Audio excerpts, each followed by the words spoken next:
है इस मुद्दे? नहीं, वो तो साफ, ये तो राजनीति है। और जिस किस्म की राजनीति हो रही है, मैं देख रहा हूं 2014 के बाद कि कानून का दुरुपयोग हो रहा है और नफरत की राजनीति हो रही है। और जो हमारा लोकतंत्र है, अगर ऐसे ही चलता रहे तो लोकतंत्र क्या, केवल एक ढांचा रह जाएगा। लोकतंत्र के जो बुनियाद है वो लोकतंत्र की खत्म हो जाएगी।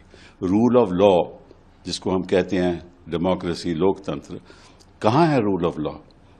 अभी इनको चार्जशीट करने का आज के दिन क्यों कर रहे हैं ये सब चार्जशीट? ये मामला तो कितना पुराना है। और कौन सा इन्होंने कोई जुर्म किया है? अरे भैया, जिस शख्स ने ये फाइल किया वो शेयर होल्डर तो नहीं है, और एजेएल ने तो कोई कंप्लेंट नहीं किया, कंपनी तो कोई कंप्लेंट नहीं किया। तो इनको क्या तकलीफ हो रही है? और कौन से प्रोसीड्स ऑफ क्राइम जिसको कहते हैं कि भाई जुर्म का जो पैसा है, कौन से जुर्म का पैसा इनके पास है? जो कंपनी है वो तो एक सेक्शन 25 कंपनी है, तो उसमें तो आपको कुछ ले ही नहीं सकते कंपनी से। वो जारी संपत्ति है, वो कंपनी की है। लेकिन इनका मकसद ये नहीं है। इनका मकसद जो पहले भी कर चुके हैं कि नफरत फैलाओ। जो भी इस देश में जो विपक्ष के लोग हैं, जो मंत्री हैं, चीफ मिनिस्टर हैं, उनके परिवार के लोग हैं, उनके ऊपर केस करो, दंगे फसाद करो, दंगे फसाद करके फिर लोगों के ऊपर केस करो, एफआईआर लगा के ईडी भेज दो। ईडी किसी प्रदेश में भी चले जाए, एफआईआर करने के बाद वहां अरेस्ट शुरू कर दो। और अगर कोई सिविल सर्वेंट है और सिविल सर्वेंट किसी विपक्ष के सरकार के नीचे काम कर रहा है, उसको धमकाओ और कोर्ट में जाकर ये कोशिश करो कि भाई कोर्ट आपके पक्ष में कोई फैसला दे दे।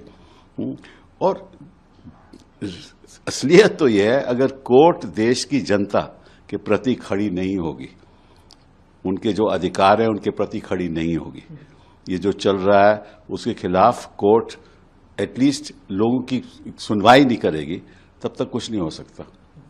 हो क्या रहा है, मैं आपको एक उदाहरण देता हूं।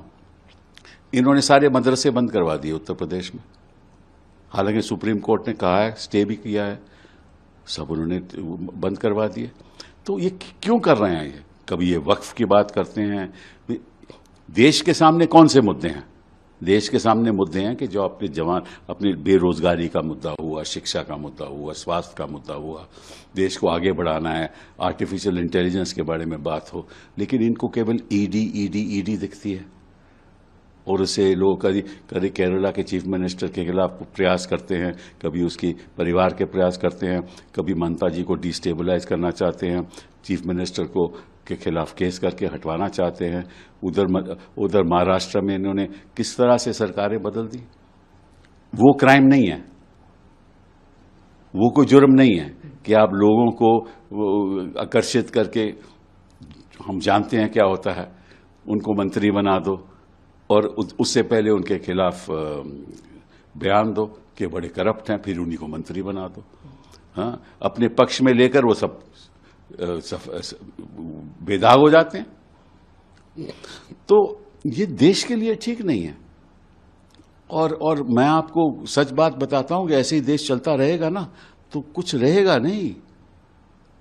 आज के दिन क्या हो रहा है कि लोग डरे हुए हैं, खासतौर पे जो अल्पसंख्यक लोग हैं वो भय से रह रहे हैं यहां, क्योंकि मालूम है कि कुछ आवाज उठाएंगे तो कुछ ना कुछ हो जाएगा। और जब इनके लोग हिंसा करते हैं तो कोई एफआईआर नहीं होती, और एफआईआर उनके ऊपर होती है जो विक्टिम्स होते हैं, जिनके खिलाफ हिंसा हुई हो, उनके खिलाफ एफआईआर होती है। बच्चे हमारे 5-5 साल से 4-4 साल से जेल में बह रहे हुए हैं। तो ये क्या हो रहा है इस देश में? क्या ये मुद्दे हैं देश के सामने? वक्फ का मुद्दा हुआ, और क्या नफरत से ही राजनीति चलेगी?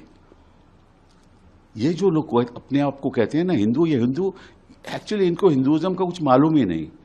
हिंदू क्या है, हिंदू धर्म क्या है, किस आधार पे जो धर्म मानता है उसको कैसे आगे बढ़ना चाहिए, इनको कुछ नहीं मालूम। अगर हिंसा करें और मेजॉरिटी के लोग करें तो कोई फर्क नहीं इनको पड़ता। तो ये तो हो रहा है हमारे देश में।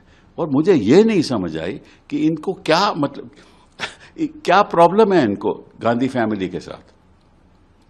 इन्होंने सब कुछ तो अपने पक्ष में कर लिया, इलेक्टोरल बॉन्ड में पैसा बटोर लिया, सत्ता भी इनके पक्ष में है, इनके गवर्नर के इनके इशारे पे काम करते हैं, सीईसी भी इनके इशारे पे काम करती है, सब कुछ तो इनके पास है। अब ये लोगों को जेल भी भेजना चाहते हैं, यही दिखाने के लिए कि अगर हमारे खिलाफ कुछ करोगे तो निश्चित रूप से यही आपका परिणाम होगा। सर, आपने तो यूपीए सरकार भी बहुत करीब से देखी है, उस वक्त के जो बीजेपी के बड़े लीडर्स थे उनको भी आपने देखा है। आपको लगता है ये नई तरीके की राजनीति शुरू हुई है पिछले कुछ वर्षों में? जो भाई ये जो गुजरात का जो एक्सपेरिमेंट किया था उसको दोहरा रहे हैं, ये जो वहां कर रहे थे वो यहां कर रहे हैं, यही हो रहा है। ऐसा लगता है कि भाई लोगों के कोई हक ही खत्म हो गए, सब हक खत्म हो गए, कोई लोगों का कोई हक ही नहीं है। इनके कोई जर्नलिस्ट इनके खिलाफ बोलेगा तो उसके खिलाफ शुरू कर देंगे, कोई यूट्यूब पे कोई पॉडकास्ट चलाता है तो उसके खिलाफ शुरू कर देंगे, बच्चे एजिटेट करेंगे, क्रिटिसाइज करेंगे तो उसके खिलाफ कुछ कर देंगे, कोई आवाज उठाएगा तो उसके खिलाफ कार्रवाई शुरू कर देंगे। तो किस किस्म की राजनीति है? इसीलिए संविधान बना था हमारा, अंबेडकर जी के यही सपने थे, और ये बात अंबेडकर जी की करते हैं, गांधी जी की करते हैं। उनके आदर्श के सामने को लेकर तो आगे बढ़ते नहीं है। बात करेंगे गांधी जी, काम करेंगे उल्टा, बात करेंगे संविधान की रक्षा की और उसकी धज्जियां उड़ाएंगे। न्यूज नेशन अब व्हाट्सएप पर खबरों की ताजा अपडेट के लिए न्यूज नेशन के इस QR कोड को स्कैन करें।